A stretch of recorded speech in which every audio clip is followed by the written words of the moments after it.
chuyện hay, tiếng chim hót đầu ngày và yêu biển vắng.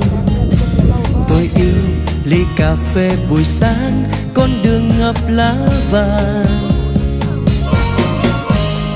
Tôi yêu hương vị Tết ngày xưa, mái tranh dưới hàng dừa và yêu trẻ thơ, bữa cơm canh cà và điếu thuốc, giấc ngủ không mộng mị. Và tôi cũng yêu em, và tôi cũng yêu em, và tôi cũng yêu em rộn ràng, yêu em nồng nàn. Tôi yêu đi bộ dưới hàng cây, đâu vui với bạn bè.